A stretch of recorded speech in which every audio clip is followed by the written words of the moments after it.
संख्या 2 है, जिसमें चलने वाली किरणें एक छिद्र यज पे होकर के पर्दे पर गिरती हैं। जो एज पर होकर के, यानी एज पर होकर के कहां पे गिरती हैं? पर्दे पे गिरती हैं। कहां गिरती हैं? 8-9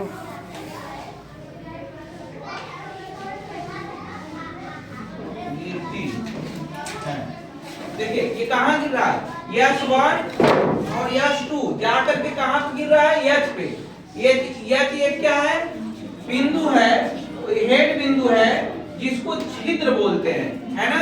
यहाँ पे एक छिद्र है यज नाम का जो छिद्र है, इस पे आकर के दोनों बिंदु क्या कर रहे हैं? दोनों प्रकाश गिर रहे हैं, दोनों प्रकाश आपस में गिर रहे हैं। अब ये क्या करता है कि यज जो है, यह एक्स और वाई पर्दा लगा हुआ, एक्स वाई क्या लगा हुआ है? पर्दा लगा हुआ है, और उस पर्दे पर जाकर क्या कर रही है? टकरा रही है या गिर रही है। ठीक है।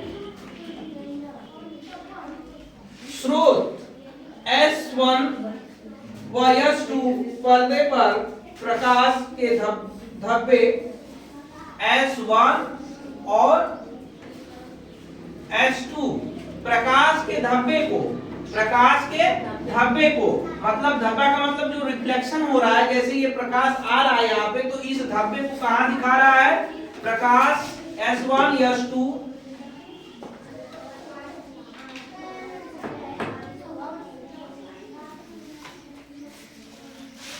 S1 S2 प्रकाश के धब्बे को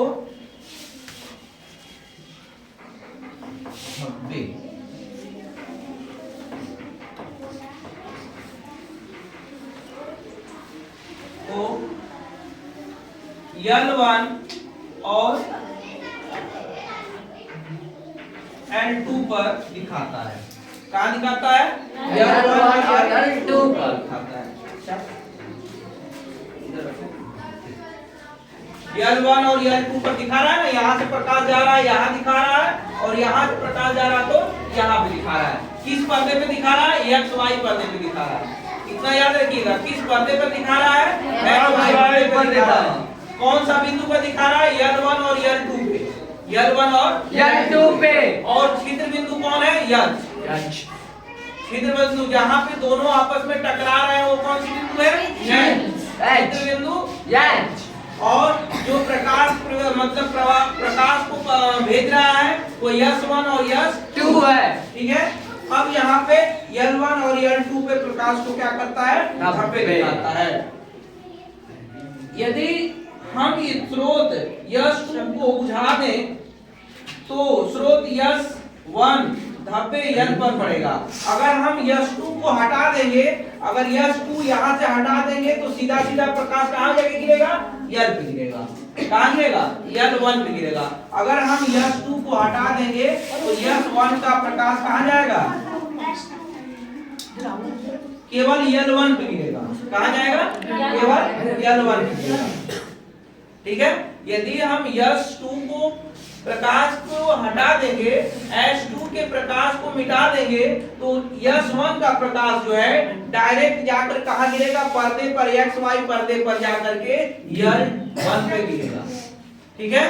L1 पे गिरेगा। ध्यान दीजिएगा, ये चित्र देगा, इसी तरह सवाल पूछेगा आपसे। ठीक है। तो अब हम क्या करते हैं कि यदि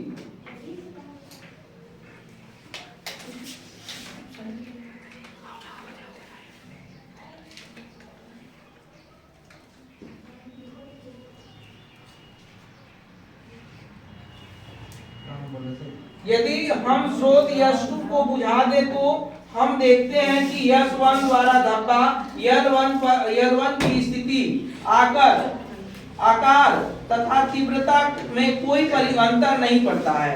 अगर हम S1 को S2 को बुझा देंगे, तो L1 पे कोई प्रभाव नहीं पड़ेगा, S1 पे कोई प्रभाव नहीं पड़ेगा। जितना प्रकाश रहेगा उतना ही प्रकाश दिखाई देगा। अगर हम इधर से प्रकाश इस पे डाल रहे हैं, उधर से प्रकाश आ रहा है, तो जब भी हम प्रकाश का कोई भी परिवर्तन, अब जैसे ये प्रकाश है, इस पे हम जब प्रकाश इधर से डालेंगे, तो इस प्रकाश में कोई परिवर्तन नहीं होगा। अगर हम इसको बुझा भी दें, तो भी कोई परिवर्तन नहीं होगा।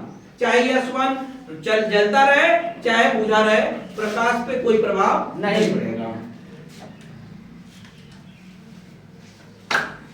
इसी प्रकार S1 के जलाने अथवा बुझाने से S2 पर भी कोई S2 और L2 पर कोई भी प्रभाव नहीं पड़ेगा। अगर हम S2 को बुझा दें तो भी कोई L2 पे भी कोई प्रभाव नहीं पड़ेगा।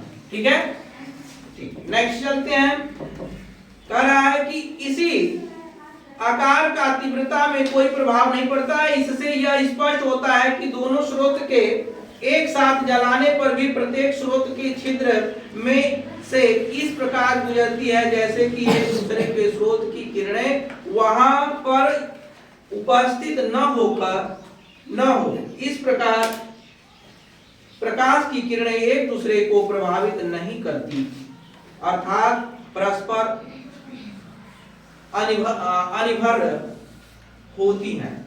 मतलब प्रकाश की किरणें कभी एक दूसरे को प्रतिच्छेद नहीं करती हैं, एक दूसरे में क्या कर देती हैं, विलुप्त हो जाती हैं।